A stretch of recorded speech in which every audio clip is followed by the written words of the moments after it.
So, hello everyone. Today, magbuhat ko sa akong Laravel templating. So, as you can see, mo ni siya ang default sa Laravel templating. Ni siya Laravel, mo ni siya ang default. So, ang buhaton karon is magbuhat ko sa akong magbuhat ko ang kagalingon. So, saan man. So, arit na sa VS Code. So, ang buhaton na to is arit na sa terminal. So, sa terminal, mag-type tao PHP artisan make tapos views layout view tapos layout dash app na. So create na siya. So can mo ni siya. So ato lang siya ng i-copy. Ato lang i-list down ang dulo. PHP artisan tapos header na po. So as you can see, na-create na po siya. And then ang next na button is ang footer.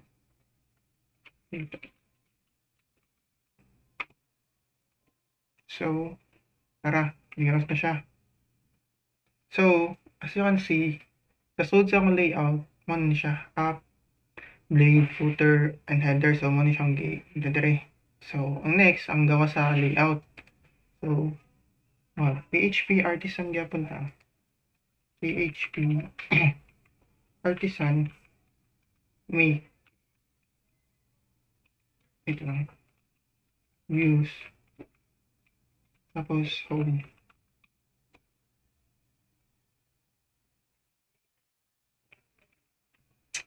And then, mag-create na punta sa wait lang, pwede ato na siyang i-copy paste.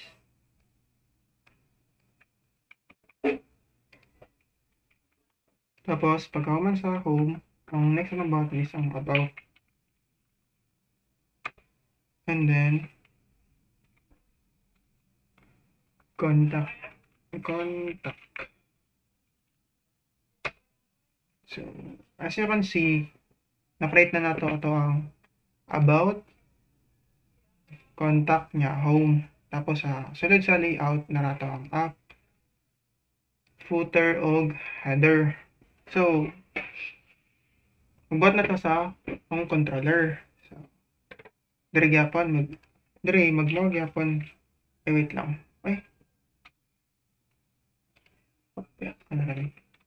PHP artisan tapos make tapos controller make controller tapos home controller.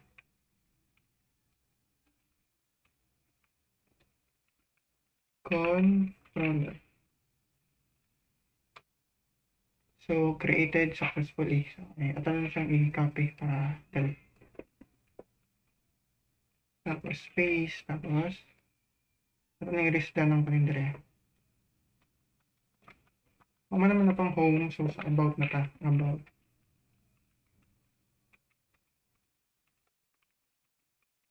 Controller. And then, next is ato ang contact controller. Contact. Wait lang.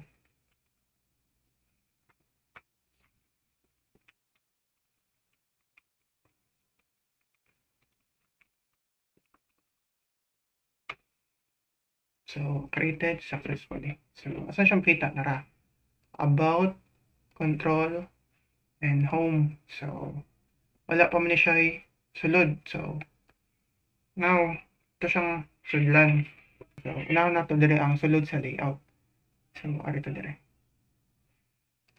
So, sa arita sa about di.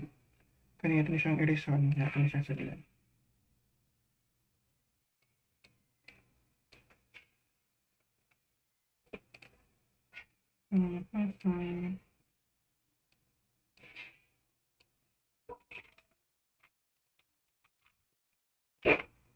Ay. Mali, mali, mali.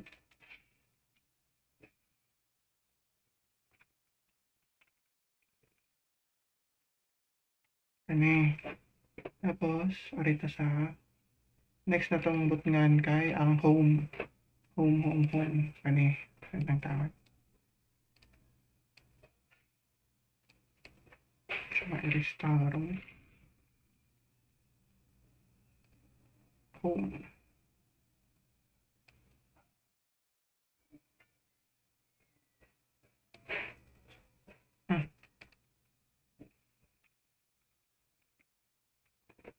Siya tong home. Ay, wait. Okay. Tapos, next is ato ang footer. Kani.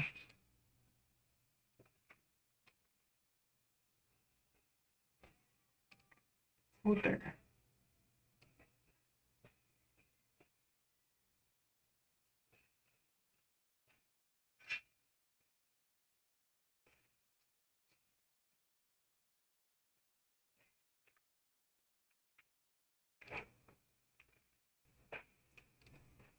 Ay. Ay, ano mo? Footer.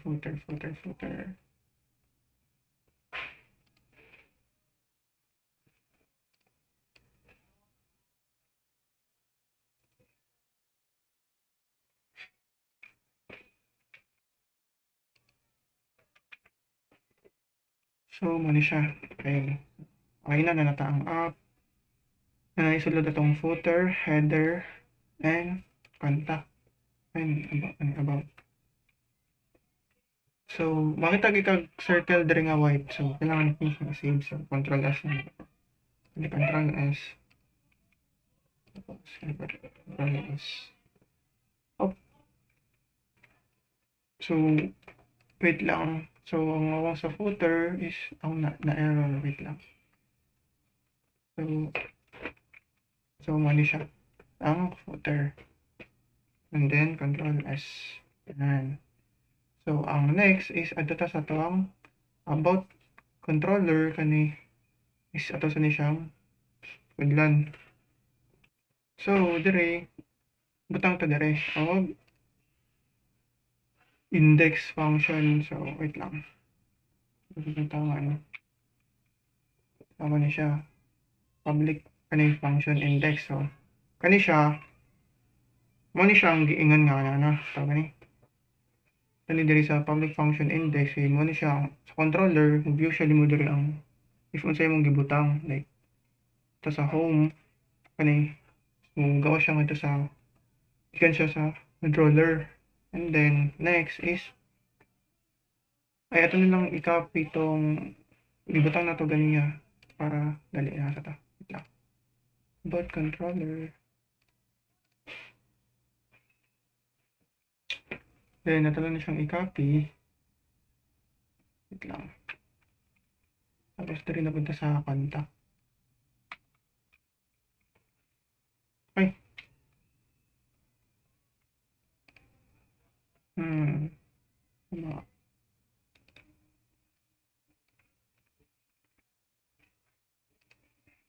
Ay, wait lang. Okay, wala na to siya na save. Na save na.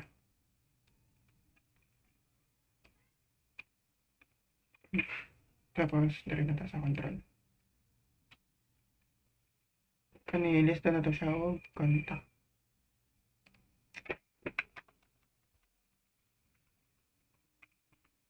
Ano pa, tapos, ng A, save.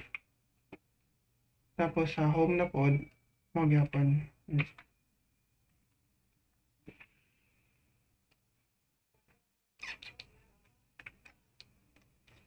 Ay.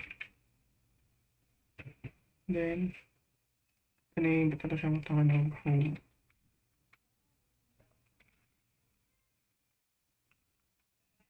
Tapos, save. So, ni, nabot nga naman na to ato ang about, contact, kaning footer, home blade, about blade, kanin. So, kompleto na siya. So, ang next. So, manaman siya. So, ang next na tong buhatan is mo dito sa tong route. So, dire. Ito sa web.php. Kani, ato na siyang reason kaning dire sa route. Ayan, sa siya. List down tani siya. Then, so, ano siya? May list. So, siya. So, ari na ta kay nauman naman nato siya og type atong mga kaning about, home, blade, kaning kaning asa pa contact controller kani sa atong web. So, ano man nato og butang sa code. So, adto na to balik sa ato ang Laravel. So, atong i-check if nakabuhat video tag sa ato So, as you can see, man to ang nabuhat nga Laravel app. Ito check ang home. Tapos about sa contact. And yeah. So, that's it and thank you.